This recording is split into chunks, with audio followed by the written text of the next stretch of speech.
to Mommy Shey's Kitchen!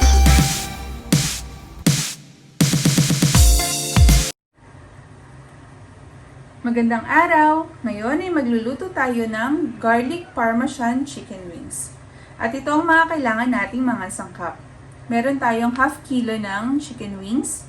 Meron tayong buong paminta. Meron tayong bay leaf. Garlic powder. Asin. Asukal. Ito yung fresh garlic. Meron tayong parsley. Ito optional siya. Kung wala kayong parsley, okay lang din naman.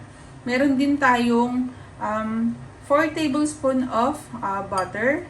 Meron din tayong Parmesan cheese. Yung butter nga pala natin ay unsalted siya.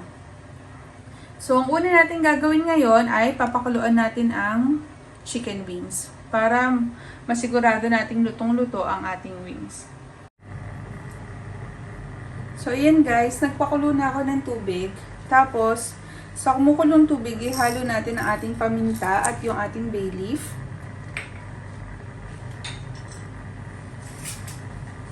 Yung ating garlic powder. Ang ating asin. At asukal.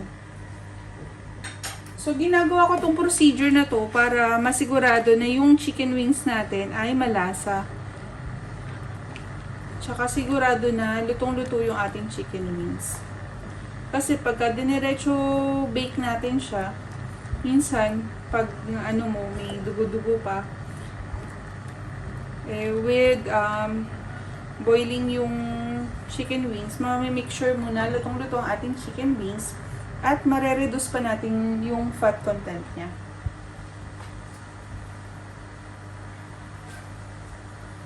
So, ayan. Ihalo na din natin ang ating chicken wings at pakuluan natin for at least 15 minutes. After 15 minutes, hanguin lang natin siya at i-drain at palamigin bago natin siya i-bake.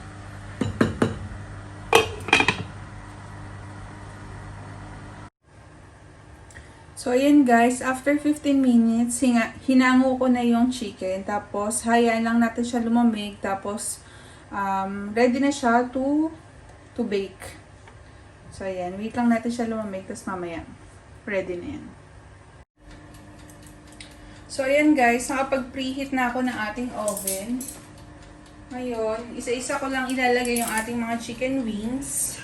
Tapos, i-wait lang natin siya for 40 minutes. Then, ready na yung ating wings. Wait lang natin siya until golden brown.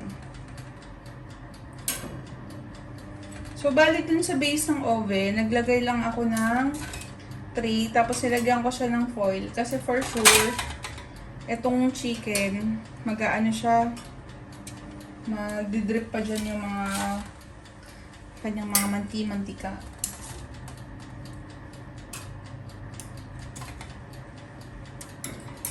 Ayan.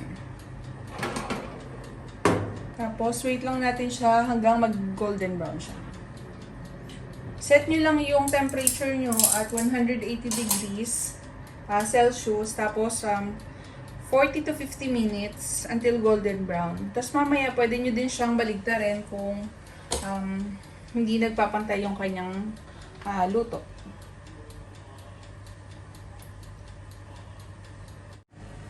Ayan guys, while waiting dun sa binibake nating chicken, gawin na natin yung sauce. So, ilagay lang muna natin yung butter.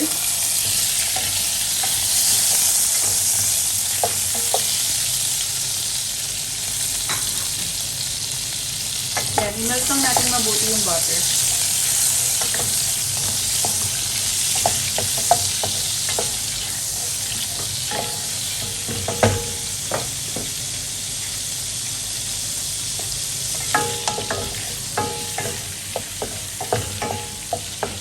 Yan, pwede na din natin ihalo ang ating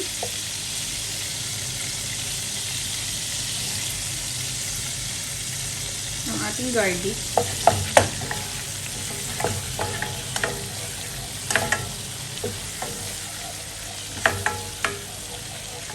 Kung ayaw nyo ng strong flavor ng fresh garlic, pwedeng ang isama nyo na lang ay garlic powder. Okay lang din yan.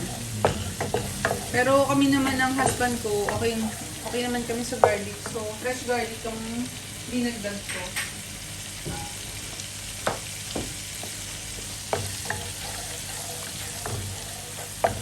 Tapos, optional, pwede din kayong maglagay pa ng garlic powder.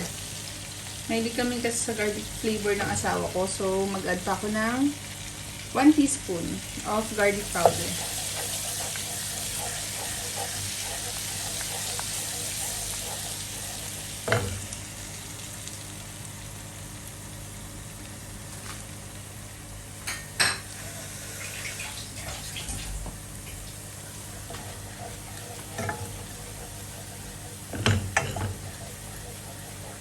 So, yun. Madali lang gawin yung sauce niyan. Halo-halo lang. So, yan. Pagka luto na yung pinaka-garlic, ang gagawin naman natin ngayon ay mag-a-add tayo ng Parmesan cheese. Yung pag-a-add ng cheese, depende sa inyo kung gaano ka-cheesy nyo siya gusto. Etong sa akin, ano siya, 3 ounce of grated Parmesan. So, tansya-tansya lang muna.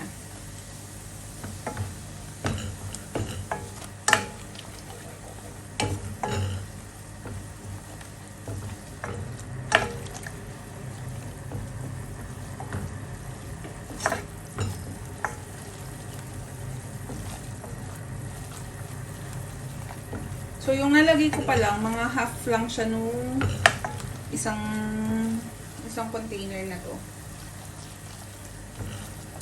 Tapos, tignan natin kung need pa natin mag-add.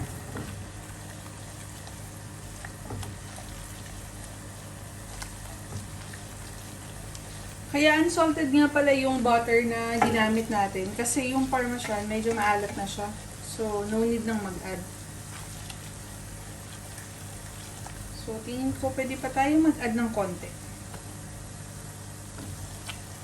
Depende naman kasi sa preference nyo kung gaano siya magiging ka-cheesy.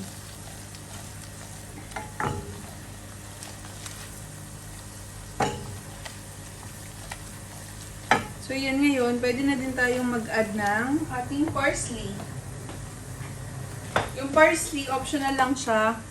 Pero kung wala kayong parsley at meron kayong spring onion, okay lang din naman.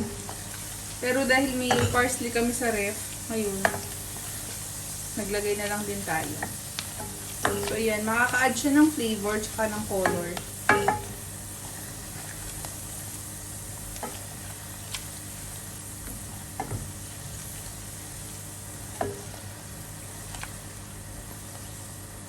So, ayan, okay na ang ating sauce. Mamaya, itotoss na lang natin siya sa chicken. So, ayan guys, nahango na natin sa oven yung ating chicken wings. So, ayan, golden brown na siya. So, yan yung gusto natin maging kulay ng ating chicken wings bago natin siya hanguin sa ating oven. Tapos ngayon, imimix lang natin sa kanya yung ating garlic parmesan sauce. So, ayan. Mix-mix lang natin siya hanggang maging fully coated na yung ating mga chicken wings.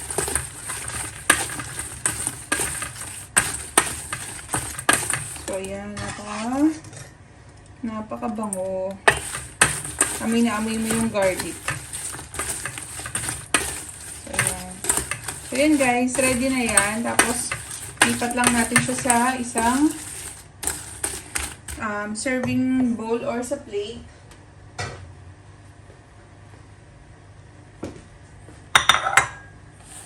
So, ayan. Ayan. Pwede nyo din i-scrape yung mga natira dun sa bowl. Tapos, para mas maganda yung presentation nyo, pwede pa kayong mag-sprinkle ng konti pang Parmesan cheese. Ayan. Konti daw, oh. So, ayan. Konting Parmesan cheese. At, pwede din kayo mag-sprinkle ng konti pang parsley. Para maganda yung maging kulay. So, yun guys. Luto na ang ating garlic parmesan chicken wings. So, yun guys. Kain na tayo. Or kung nagustuhan nyo tong video na to, huwag nyo kalimutang subukan sa inyong mga bahay. At syempre, don't forget to like, subscribe, and click the bell button para updated kayo sa mga susunod pang recipe. Yun lang guys. Thank you. Bye-bye!